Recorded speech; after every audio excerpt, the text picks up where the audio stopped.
Assalamu alaikum class 8. Welcome to the 8th lecture of social studies. I'm your teacher Sana Nadeem. I hope you all will be fine.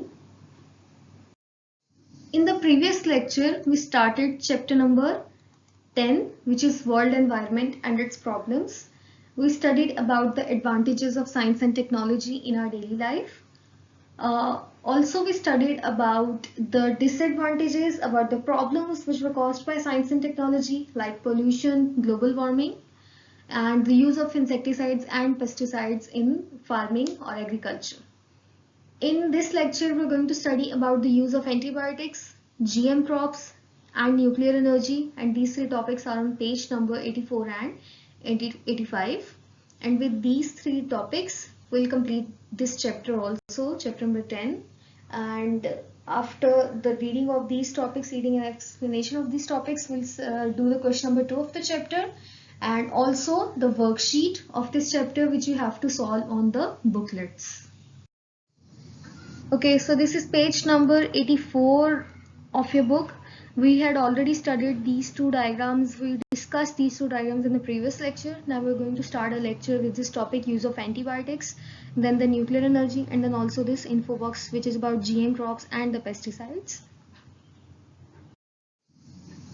And this is page number 85 of the book. इसमें basically 4 pictures हैं, कुछ nuclear energy के topic continue हो रहा है आगे, एक info box है, हम इन पिक्चर्स को डिस्कस करेंगे, इन चारों पिक्चर्स को, एंड देन फर्दर देखेंगे न्यूक्लियर एनर्जी के क्या क्या साइड इफेक्ट्स हैं और क्या क्या एडवांटेजेस हैं. So let's start today's lecture with the first topic, use of antibiotics. So first of all, what is antibiotics? Antibiotics होती क्या है? Antibiotics also known as antibacterial. Antibacterial भी कहा जाता है. Are substances that act against bacteria. ऐसे substances होते हैं जो बैक्टीरिया के अगेंस्ट एक्ट करते हैं, चाहे वो बैक्टीरिया को किल करना हो या फिर बैक्टीरिया को हमारी बॉडी से रिमूव करना हो या उनका स्प्रेड होने से रोकना हो.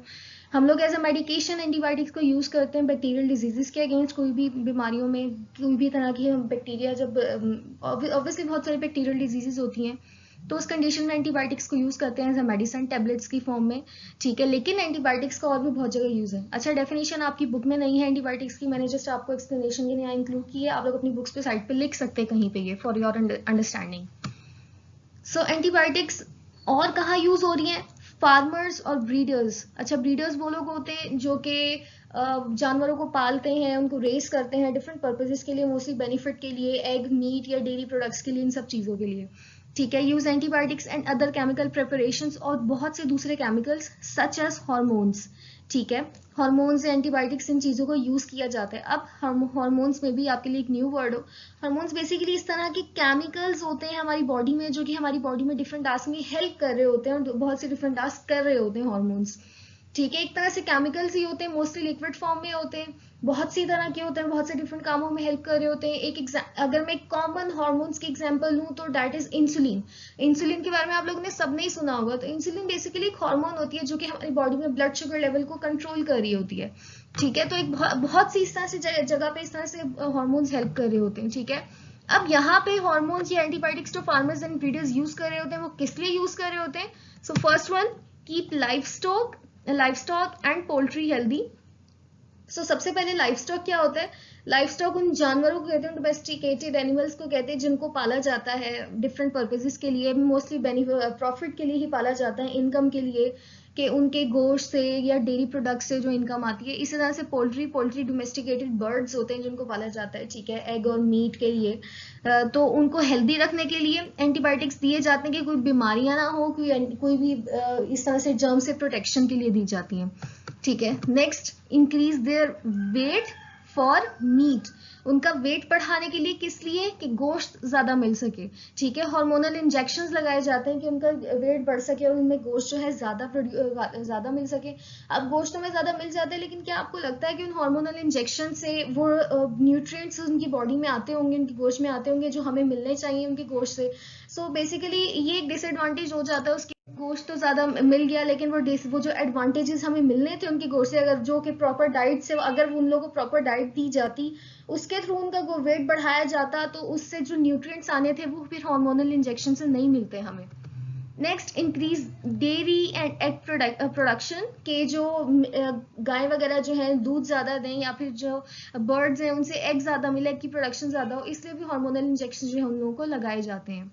ठीक है, अब इनका इफेक्ट जो है इन केमिकल्स का उनके गोश्त में भी जाता है, डेयरी प्रोडक्ट्स में भी जाता है, और उनके थ्रू हम लोग जब उन चीज़ों को खाते हैं तो हम लोग के अंदर भी जा रहा है उनका इफेक्ट। सो अब इफेक्ट में क्या हो जाता है कि हम लोग के अंदर ना एंटीबायोटिक्स के अगेंस्ट एक इम्यूनिटी डेवलप हो जाती है। अब इम्यूनिटी का क्या मतलब है, एंटीबायोटिक्स हमारी बॉडी में जब हम लेते हैं मेडिकेशन के तौर पे लेते हैं बीमारियों में, ठीक है, लेकिन हमारी बॉडी को वैसे ही उसकी आदत हो चुकी होती है, उसके अगेंस्ट एक इम्यूनिटी डेवलप हो जाती है। सो जिस चीज ने हमारी बॉडी में जाके जर्म्स को किल करना होता है, हमारी बॉडी में अंदर उसी के अगेंस्ट इम्यूनिटी डेवलप हो जाती है। और जब हम एंटीबैक्टीरियल डिजीजेस लेते हैं तो सॉरी एंटीबैक्टीरियल मेडिसिन लेते हैं, तो हमारी बॉडी में अंदर जाके ये जो पहले से इम्यूनिटी डेवलप हो जाती है वो उन्हीं मेडिसिन को किल कर देती है, एंटीबैक्टीरियल जो मेडिसिन होती है उनको खत्म कर देती है हमारी बॉडी का इम्यून सिस्टम खुद से ही। सो एक देखे ना कितना बड़ा डिसएडवांटेज हो गया कि जिस चीज ने हमारी बॉडी के अंदर से जर्म्स को किल करना था, हमारी बॉडी उसी चीज को खत्म किए जा रही है हमारी बॉडी के अंदर से। सो बहुत से केसेस में ये डिसएडवांटेज एक बहुत बड़ा देखने में आया है, और भी दूसरे बहुत से सीरियस साइड इफेक्ट्स हो सकते हैं जिन पे अभी मजीद काम हो रहा है, जिनको डिस्कवर करने की कोशिश की जा रही है। Okay, the next topic, genetically modified crops also known as GM crops. ठीक है, एक जीएम क्रॉप से जेनेटिक मॉडिफाइड क्रॉप्स होती क्या है कि क्रॉप्स का डीएनए लेके उनका जो जीन होता है, बेसिकली जीन, डीएनए के अंदर ही जीन होता है, तो जीन को लेके उसको चेंज किया जाता है, एंड देन उस जीन के थ्रू जो उनका सीड्स में बेसिकली चेंजिंग की जाती है, डीएनए चेंज कर दिया जाता है डिफरेंट बेनिफिट्स के लिए। जो हमें प्लांट्स में बेनिफिट चाहिए होता है उस बेनिफिट को लेने के लिए तो उन क्रॉप्स का जीन चेंज कर दिया जाता है, उसके हिसाब से मॉडिफाई कर दिया जाता है। देन वैसे ही प्लांट्स की जो है आगे क्रॉप्स की जो प्रोडक्शन होती है फिर। अच्छा, ये कोई एक इस वक्त करंट प्रॉब्लम कंसीडर की जा रही है, अगर देखा जाए तो इसका बहुत ज्यादा एडवांटेज भी है कि बहुत सी तरह का, लेकिन इसको रिसेंट एक प्रॉब्लम कंसीडर किया जा रहा है। यूएसए में साइंटिस्ट ने ऐसे तरीके निकाल लिए डीएनए चेंज करने के प्लांट्स के बहुत ज्यादा क्रॉप्स की प्रोडक्शन बढ़ाई जा सके, और जो क्रॉप्स प्रोड्यूस की जा रही है वो रेजिस्टेंट टू इंसेक्ट्स हो के उनका इंसेक्ट्स पे कोई इफेक्ट ही ना पड़े। इंसेक्ट रेजिस्टेंट होती हैं वो पहले से, और डिजीज रेजिस्टेंट भी होती हैं कि उन पे बैक्टीरिया का एक्शन, मतलब जो बैक्टीरिया, अगर कोई भी बैक्टीरियल एक्शन होता है, बैक्टीरिया अफेक्ट करते हैं किसी भी तरह से, कोई बीमारियां हो सकती हैं, कोई किसी भी जर्म से किसी भी तरह की बीमारियां हो सकती हैं, तो उनके जीन को इस तरह चेंज कर दिया जाता है कि उनके अंदर वो बीमारियां नहीं होती। बहुत से प्लांट्स ऐसे होते हैं जो कि बहुत ब्यूटीफुल होते हैं, तो बहुत ज्यादा इंसेक्ट्स आ जाते हैं वहां पे, बहुत ज्यादा मक्खियां और बहुत सी तरह के इंसेक्ट्स होते हैं जो उन पे अटैक कर देते हैं, तो वहां पे उनके जीन को इस तरह से मॉडिफाई कर दिया जाता है कि वो इंसेक्ट रेजिस्टेंट हो जाते हैं, इंसेक्ट्स उनसे दूर भागते हैं, इंसेक्ट उन पे अफेक्ट नहीं कर पाते।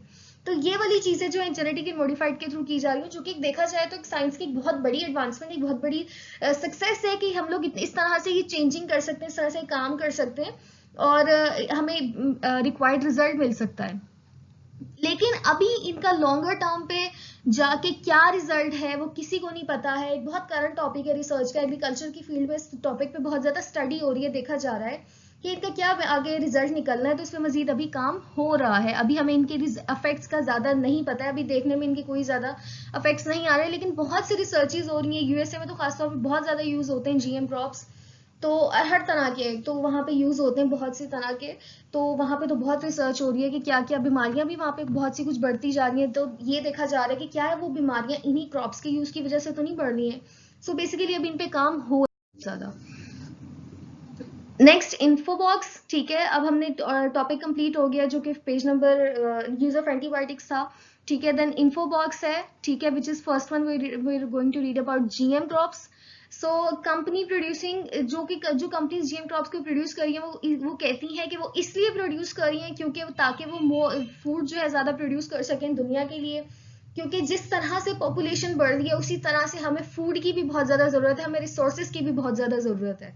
ठीक है, अच्छा, आप लोग प्लीज अपनी बुक साथ रखा करें, साथ साथ देखते रहा करें कि मैं क्या क्या पढ़ा रही हूँ, सब बुक से ही लिया हुआ है, लेकिन साथ साथ देख लिया करें। और जहां तक ऑब्जेक्टिव की बात है, मुझे एकदम याद आया, प्रीवियस लेक्चर में तो बहुत ज्यादा ऑब्जेक्टिव नहीं था, हमने जो पिछला लेक्चर इससे रिलेटेड पढ़ा था, फर्स्ट जो लेक्चर था चैप्टर नंबर 10 का, उसमें बहुत ज्यादा कोई ऑब्जेक्टिव नहीं था। आई थिंक उसमें सिर्फ पेस्टिसाइड और इंसेक्टिसाइड्स की डेफिनेशंस थी। यहाँ पे इस लेक्चर में जो ऑब्जेक्टिव अभी तक जो हमने पढ़ा उसमें जीएम क्रॉप्स की फुल फॉर्म आपको पता होनी चाहिए, GM from genetically modified crops. उसके अलावा यूज ऑफ एंटीबायोटिक्स के जो 3 पॉइंट्स हैं वो आपको यूज के याद होने चाहिए, वो पता होने चाहिए यूज ऑफ एंटीबायोटिक्स के। देन मैं साथ साथ आपको बताती हूँ कि क्या क्या ऑब्जेक्टिव अगर जो जो भी आना है तो ठीक है। और ये पता होना चाहिए जीएम को क्रॉप्स को क्यों प्रोड्यूस किया जा रहा है। First one, for more food for the world. और लेकिन मेनली ये कहा जाता है कि उसके एक ये रीजन तो है, लेकिन इसके साथ साथ जो बहुत सी कंपनीज प्रोड्यूस कर रही हैं वो प्रॉफिट के लिए यूज कर रही है कि उनसे पैसे कमा सके। जीएम क्रॉप्स पे इतनी मेहनत लगती है कि वो बाद में भी बहुत हाई प्राइसेस पे बेचे जाते हैं, बहुत हाई प्राइसेस पे सोल्ड होते हैं, क्योंकि बहुत सारी इंजीनियरिंग चल रही होती है। जस्ट एक सीड के अंदर इतना सारा जीन्स को मॉडिफाई करना, तो that is not an easy task, अच्छा खासा एक्सपेंसिव टास्क होता है। उसके अलावा एक और इसका डिसएडवांटेज ये कि हर बार उन क्रॉप्स के लिए न्यू सीड को जो है लिया जाता है। हर दफा ऐसा नहीं होता कि जैसे आपने एक दफा बहुत सारे सीड्स को जेनेटिकली मॉडिफाई कर लिया, उनसे न्यू प्लांट्स भी ग्रो कर गए, लेकिन उन प्लांट्स के जो सीड्स होते हैं ना, जो न्यू डेवलप हुए सीड्स, उनके अंदर वो प्रॉपर्टीज नहीं होती जो कि साइंटिस्ट ने चेंज की होती हैं। वो जीन की मॉडिफिकेशन नहीं आई होती उन वाले प्लांट्स में, उन न्यू प्लांट्स में जो कि अभी ग्रो किए होते हैं उन प्रीवियस सीड से। ठीक है, तो क्या होता है, हर बार साइंटिस्ट को सीड्स को मॉडिफाई करना पड़ता है, हर बार न्यू सीड्स को खरीदा जाता है, हर बार जब भी प्लांटेशन करनी पड़ती है तो न्यू सीड्स को लिया जाता है। ठीक है, तो एक ये थोड़ा सा डिसएडवांटेज है, इस वजह से बहुत एक्सपेंसिव भी पड़ती हैं ये वाली जीएम क्रॉप्स भी। उसके अलावा जीएम क्रॉप्स सबसे ज्यादा जो यूज होती है मोस्टली यूएसए में मेस की, मकई की जीएम क्रॉप यूज होती है, मकई को जेनेटिकली मॉडिफाई किया जाता है।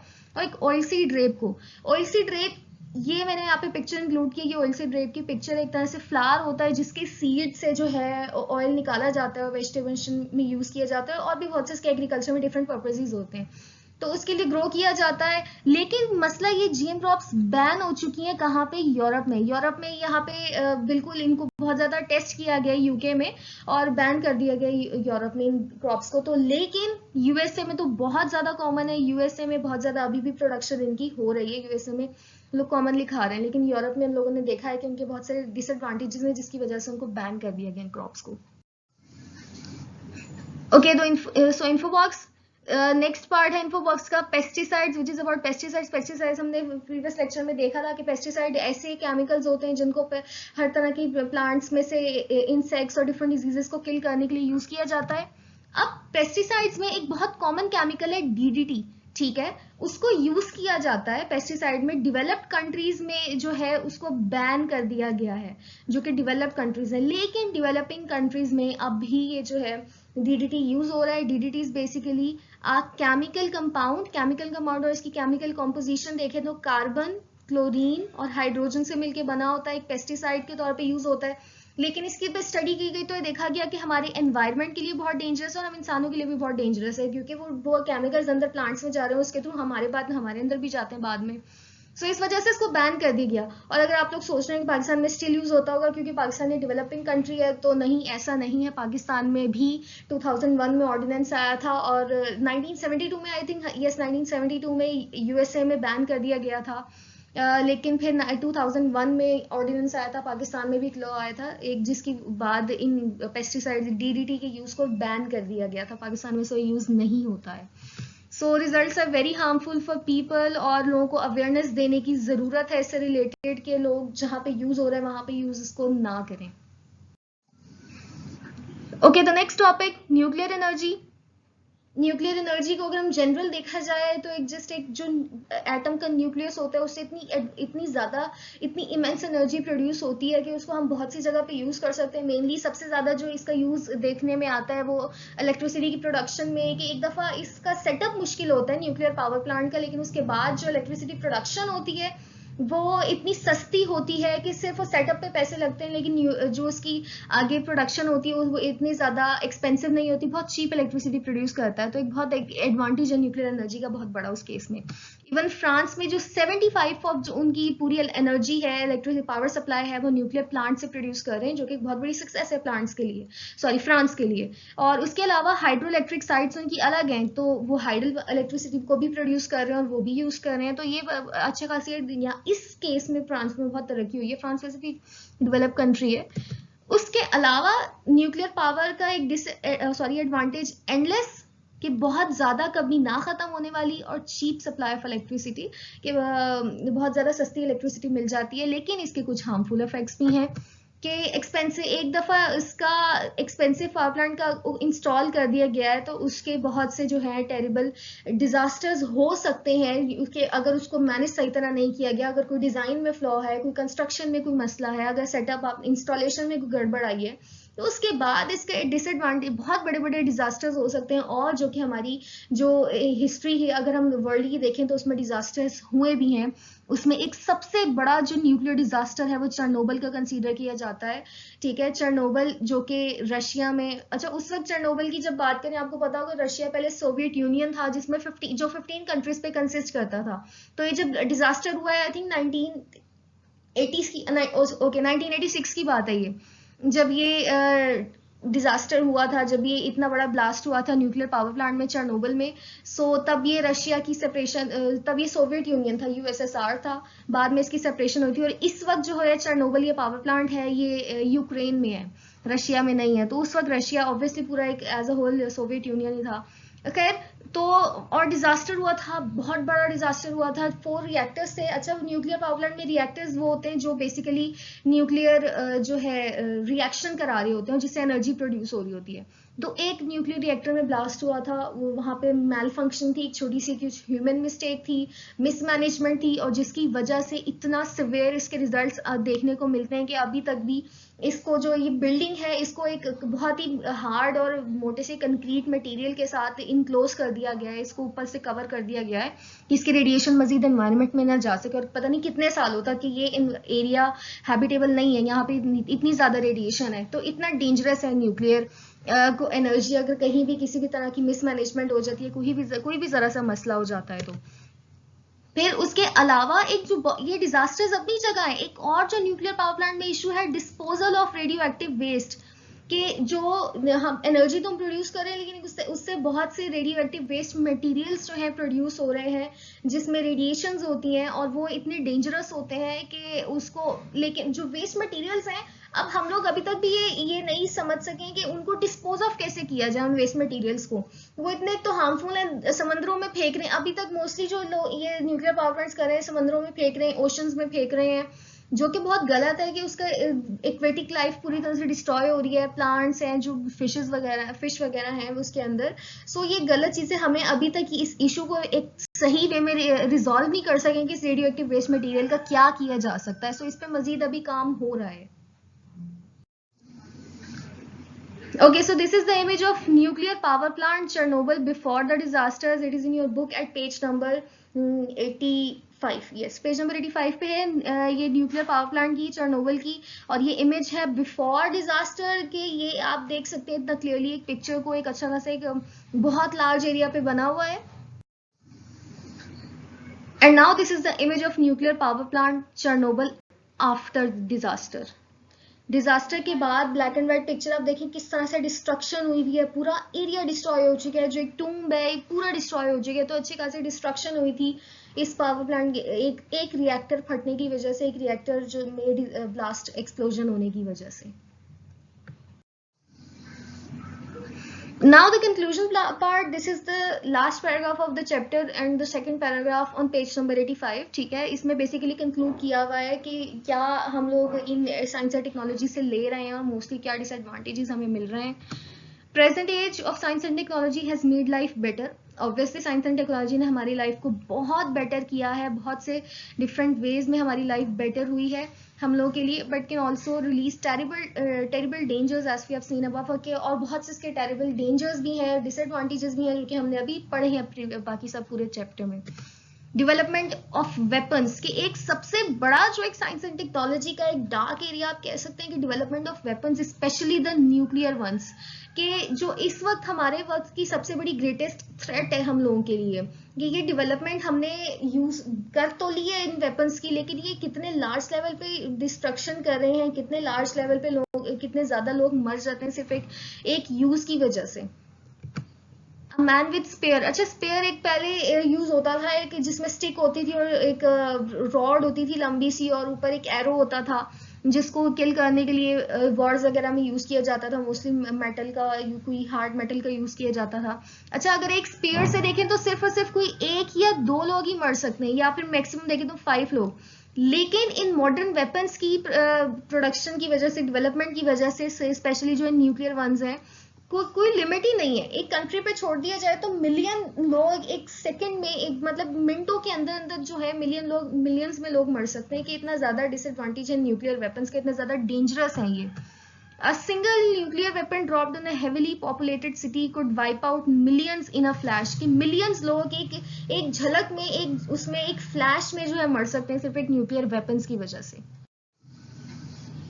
Okay, so info box of page number 85, page number 85 का इन्फो बॉक्स है, जिसमें हमें बात हुई भी है 11 मार्च 2011 की अर्थक्वेक की, जो जापान में आया था। एक बहुत बड़ा अर्थक्वेक था, जिसकी वजह से एक बहुत बड़ा सुनामी भी आया था, और उस सुनामी की वजह से जो फुकुशिमा न्यूक्लियर पावर प्लांट है उसमें पानी चला गया था बेसिकली, और बहुत बड़ा एक डिजास्टर हुआ था। ये भी बहुत बड़ा ब्लास्ट हुआ था, और time to time I think इसके 2 से 3 ब्लास्ट हुए थे रिएक्टर्स में। 3 डेज के अंदर अंदर इसके सारे रिएक्टर्स फट गए थे और सब एक्सप्लोड हो गए थे। तो और बहुत सारा जो रेडियो एक्टिव मैटर था हवा में भी गया था और समुद्रों में भी गया था। अच्छा, सुनामी का पानी अंदर आ कैसे गया? क्योंकि एक बहुत बड़ा पावर प्लांट है जो कि समुद्र के साथ बना हुआ है। सुनामी आया तो ग्राउंड फ्लोर तक गया था, लेकिन ग्राउंड फ्लोर तक पानी फिर फैलते फैलते पहले कुछ ग्राउंड फ्लोर में प्रॉब्लम्स आई, उसके बाद आहिस्ता आहिस्ता इशू होते होते तो बहुत सी जगह पे बहुत से रिएक्टर्स जो थे इसमें फटे थे और एक्सप्लोड हुए थे, और बहुत से रिएक्टर्स इसमें डिस्ट्रॉय हो गए थे, और बहुत से thousands of people were evacuated to safe area. So सारे उस एरिया को इवैक्यूएट कर लिया गया था और जो है खाली करा लिया गया था इस रेडियो एक्टिव मटेरियल की वजह से। बेसिकली बताया हुआ है कि कितने डेंजरस हो सकते हैं न्यूक्लियर पावर प्लांट से। छोटे छोटे से, या हमें अभी तक भी इसको प्रॉपरली बहुत अच्छे से मैनेज नहीं कर सके हम लोग, किसी न किसी जगह पे कोई ना कोई हमें खतरा है ही है इन पावर प्लांट से, कहीं ना कहीं किसी न किसी जगह। This is the image on page number 85, ठीक है। बॉटम लेफ्ट कॉर्नर पे ये इमेज है, testing of atomic weapons in Pacific.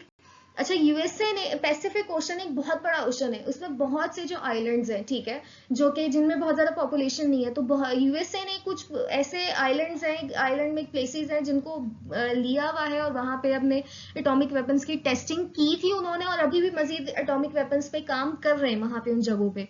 तो ये वही बता रहे हैं कि ये इमेज भी उसी की, यूएसए ने एटॉमिक वेपन को टेस्ट किया, वेपन्स को टेस्ट किया था I think middle 19th century में, 1940s में समथिंग में। गेस तो ये टेस्टिंग हुई थी, और उस टाइम पे ये उसी की इमेज है टेस्टिंग की, जो एटॉमिक वेपन्स की, जो वो पैसिफिक में आइलैंड्स में कर रहे हैं। And this is the image, last image on page number 85, Hiroshima just after the disastrous atomic explosion। अच्छा, हिरोशिमा और नागासाकी का आप लोगों ने सबने सुना होगा, जो एटॉमिक बॉम्ब उन पे फेंके गए थे, एक बहुत बड़ी डिस्ट्रक्शन हुई थी। और एक ये चीज कि फेंके कब गए थे? सेकेंड वर्ल्ड वॉर में। सेकेंड वर्ल्ड वॉर जो खत्म हुई थी, जो जापान ने एंड पे सरेंडर किया था, वो इन बॉम्ब ब्लास्ट के बाद ही किया था। ये हिरोशिमा की इमेज है, जो कि यूएसए ने फेंके थे बॉम्ब ब्लास्ट हिरोशिमा और नागासाकी पे, और इतनी डिस्ट्रक्शन हुई थी कि पूरी सिटी आप देख सकते हैं। इसमें बहुत ज्यादा क्लियर तो नहीं होगा, ब्लैक एंड व्हाइट इमेज है, लेकिन फिर भी एक बहुत लार्ज लेवल पे डिस्ट्रक्शन हुई थी, और इसके अफेक्ट्स। अच्छा, एक और चीज कि इनके अफेक्ट्स अब नहीं है, हिरोशिमा नागासाकी इन कंट्रीज अफेक्ट्स साइंटिस्ट अभी कहते हैं कि जा चुके हैं, कि अब ग्राउंड पे वो अफेक्ट्स नहीं है, क्योंकि हवा में फेंके गए थे, इनको ड्रॉप किया गया तो हवा में ही वो एक्सप्लोड हुआ था जमीन से कुछ फीट ऊपर। तो बहुत ज्यादा ग्राउंड में इफेक्ट्स नहीं है, अब वो जगह बिल्कुल सेफ और हैबिटेटेड है। लेकिन खैर फिर भी लोग वहां जाने से डरते हैं, एक मिथ सी बन गई है उन जगहों से रिलेटेड, कन्वेंशन सी बन गई है इन जगहों से related. Okay, now we have completed the reading of the chapter, and now we're going to do the comprehension question number 2, and it is the last question of a chapter, ठीक है। इस comprehension में, इस chapter comprehension में सिर्फ 2 question थे। Okay, some of these advantages however have caused and will still cause great damage to the environment of the earth. Describe some of these and suggest what can be done about them. हम लोगों ने advantages पढ़े थे, लेकिन advantages के बाद बहुत से डैमेज भी कर सकते हैं। ये जो एडवांसमेंट है, एडवांटेजेस है, इनका बहुत सा डैमेज भी है, इनको कुछ डिसएडवांटेजेस भी हैं। सो आपने उनमें से कुछ को डिस्कस करना है, और उन्हीं के सजेशन देने के, उनको खत्म करने के लिए, उनको रिजॉल्व करने के लिए क्या किया जा सकता है। So basically this question consists of 2 parts. First one about the disadvantages. We're going to discuss the disadvantages one by one. And the second one, the suggestions, what we can do about them, about the disadvantages, okay? So first one, pollution, ठीक है। Pollution को एक मतलब इसका देखें तो इस advancement का देखें तो एक बहुत बड़ा इशू है कि पोल्यूशन बहुत ज़्यादा क्रिएट हो रही है हमारे एनवायरनमेंट में इन सब एडवांटेजेस की वजह से, चाहे वो कोई भी टाइप की पोल्यूशन है, पोल्यूशन बहुत ज़्यादा बढ़ती जा रही है। एक जनरल एक पैराग्राफ बना लें या आप जितना भी लिखना चाहे इससे रिलेटेड लिख लें, बहुत ज़्यादा शॉर्ट मत लिखें क्योंकि काफ़ी इसमें क्रिएटिव राइटिंग है और इसमें तो आप बहुत एक्सप्लेन कर सकते हैं। इसी तरह second one, global warming. Global warming कितनी बढ़ गई है, ग्लोबल वार्मिंग की वजह से हमारा क्लाइमेट कितने का टेम्परेचर जो है कितना बढ़ता जा रहा है, मजीद ड्राई होता जा रहा है हमारा क्लाइमेट। तो इन चीज़ों को डिस्कस करें। आइसबर्ग्स मेल्ट होते जा रहे हैं, जो हमने पढ़े भी थे कि आइस कैप्स जो है वो मेल्ट हो रही हैं, एक ये बहुत बड़ा डिसएडवांटेज है। Next, nuclear energy and side effects की। न्यूक्लियर एनर्जी के पॉजिटिव इफेक्ट्स अपनी जगह, लेकिन उसके साइड इफेक्ट्स कितने ज्यादा देखने में आ रहे हैं, हमने अभी देखे भी कितने बड़े बड़े ब्लास्ट हुए हैं। तो आप in general in nuclear energy के साइड इफेक्ट्स को डिस्कस करेंगे। And then the most important one, dangerous weapons, कि कितने हमने डेंजरस वेपन्स बना लिए सिर्फ क्या इंसानों को मारने के लिए, वॉर्स में जीतने के लिए, लेकिन उसके डिसएडवांटेजेस कितने ज्यादा और अभी तक हम देख रहे हैं। सो इन पॉइंट्स को आपने डिस्कस करना है। देन इन्हीं से रिलेटेड आपने सजेशंस में आपने बताने कि क्या क्या किया जा सकता है। जैसे पोल्यूशन को खत्म करने के लिए मजीद प्लांटेशन की जा सकती है, ट्रीज वगैरह हम ज्यादा से ज्यादा प्लांट करें। तो सजेशन में आप ये बताएंगे इंडस्ट्रीज को जो है पॉपुलेटेड एरिया से दूर बनाया जाए, ताकि जो इंडस्ट्रीज से वेस्ट मटेरियल्स वगैरह एनवायरनमेंट में आ रहे हैं, डेंजरस केमिकल्स आ रहे हैं, वो एटलीस्ट पॉपुलेटेड एरियाज में ना आए, उसको डिस्पोज ऑफ करने का प्रॉपर तरीका सोचा जाए। फिर ग्लोबल वार्मिंग को खत्म करने के लिए भी एक तरह से वही चीज़ आ जाती है कि मजीद प्लांटेशन करें, और इस तरह से ये मजीद प्लांटेशन ही हो सकता है, तो प्लांटेशन हमने ऊपर इंक्लूड कर लिया था। इस तरह से न्यूक्लियर एनर्जी के साइड इफेक्ट्स के लिए न्यूक्लियर पावर प्लांट्स को बहुत एक एक्सपर्ट लोग रखे जाएं जो कि बहुत और विजिलेंट स्टाफ हो जो हर टाइम एक्टिव हो, किसी तरह की लापरवाही केयरलेसनेस नहीं बर्दाश्त की जा सकती। फिर डेंजरस वेपन से रिलेटेड लोगों को अवेयरनेस देनी चाहिए हमारी डेली लाइफ से, जो अक्सर लोग गन्स वगैरह रखने लगे हैं वो यूज खत्म होना चाहिए। सो आप इस तरह से इन्हीं पॉइंट्स के इन्हीं डिसएडवांटेजेस को सजेशंस में डिस्कस करने हैं, आपकी चॉइस है, पॉइंट्स में डिस्कस कर लो या फिर आप एक पैराग्राफ बना लो। नाउ क्लास कॉम्प्रिहेंशन भी कंप्लीट हो गया, it's time to do the worksheet of chapter number 10। ठीक है, वर्कशीट अब हमने करनी है जो कि आपकी बुकलेट में बहुत ईजी वर्कशीट है। Okay, so worksheet basically consists of two questions. Question number 1, complete the statement, and question number 2, give short answers. Let's take a look at both of the questions one by one. Okay, question number 1, complete the statement. Fill in the blanks हैं, बहुत easy blanks हैं, आप लोगों ने खुद करनी है। पहली देख लेते हैं, emission of poisonous gases into the atmosphere causes global warming. ठीक है, तो इस तरह से आप लोगों ने बाकी सारी भी खुद ही करनी है, बहुत इजी है, आप लोग कर लेंगे इजीली, इसमें कोई मसला नहीं आएगा। मोस्टली आप कह लें इस चैप्टर में जो ऑब्जेक्टिव वो आपकी वर्कशीट में इंक्लूडेड है, जो ऑब्जेक्टिव है रेलिवेंट। बाकी मैंने आपको साथ साथ बताया कि क्या क्या लर्न करना है, उसमें इससे ज्यादा और कोई ऑब्जेक्टिव है ही नहीं इस चैप्टर में बहुत ज्यादा। सो ये चीजें आपने लर्न कर, ये ब्लैंक्स आपने सॉल्व करनी है जो कि आप लोग इजीली कर लेंगे, कोई इशू किसी को नहीं आएगा, I don't think so. Next question number 2, give short answers to these questions. आप अब शॉर्ट आंसर्स आप लोग दे देने। अच्छा, शॉर्ट आंसर्स लिखते हुए मैं आपको एक बात कह रही हूँ कि प्रॉपर इनका शॉर्ट आंसर्स के प्रॉपर स्टेटमेंट बनी होनी चाहिए, डायरेक्ट आंसर ना लिखे हो, आपने प्रॉपर उसमें वे में लिखना है। First question, write one advantage and one disadvantage of nuclear energy. कि आपने इसमें एडवांटेज और डिसएडवांटेज बताने। एक advantage can be endless and cheap supply of electricity, ठीक है, और डिसएडवांटेज के प्रॉपर डिस्पोजल नहीं हो सकता वेस्ट मटेरियल्स का, बहुत जरा सी एक मिस्टेक की वजह से या फिर जरा सी एक मिस्टेक की वजह से डिजास्टर हो सकते हैं बहुत बड़े न्यूक्लियर पावर प्लांट्स में। सो ये डिसएडवांटेज है, आप इसको डिस्कस करेंगे। Then give 3 reasons why livestock and poultry farmers use various antibiotics. ठीक है, एंटीबायोटिक्स क्यों यूज की जाती हैं, हमने पढ़ा था कि क्यों यूज की जाती हैं, एंटीबायोटिक्स को क्यों यूज किया जाता है। There were 3 reasons. ठीक है, तो प्रॉपर आंसर होना चाहिए, प्रॉपर आपने स्टेटमेंट बनानी है, like the 3 reasons of the use of antibiotics in livestock and poultry are the following, then number 1, number 2 and number 3। ठीक है, तो प्रॉपर वे में आपका आंसर होना चाहिए। Next, give 2 reasons why GM crops are grown. GM crops को क्यों grow किया जाता है, ये भी हमने रीजंस पढ़ी हैं, दो ही पढ़ी हैं मेरा ख्याल है हमने रीजंस के बारे में। सो आपने वो लिखनी है कि मोर फूड ज्यादा प्रोड्यूस किया जा सके, और दूसरा के प्रॉफिट के लिए ज्यादा इनकम आती है, ज्यादा पैसे आते हैं, ज्यादा प्रॉफिट आता है। ठीक है, सो आपने इसको डिस्कस करना है, और अगेन वही चीज प्रॉपर आंसर लिखा होना चाहिए, प्रॉपर वे में आंसर होना चाहिए आपका, सेंटेंस इनकम्प्लीट नहीं होने चाहिए, डायरेक्ट रीजंस 1 और 2 करके नहीं लिखनी है, प्रॉपर स्टेटमेंट बनानी है आप लोगों ने। So finally, we have completed our today's lecture. It is a long lecture, I know, but with this lecture we have completed the chapter number 10. Finally, chapter number 10 complete हो गया है. हमने page number 84 and 85 की reading की, फिर हमने question number 2 किया, फिर हमने वर्कशीट भी की. And now it is a diary to do question number 2 of chapter number 10 on your journals. Also solve worksheet of chapter number 10 on your booklets. So that's all for now. Thank you everyone. Take care of yourselves. Allah Hafiz.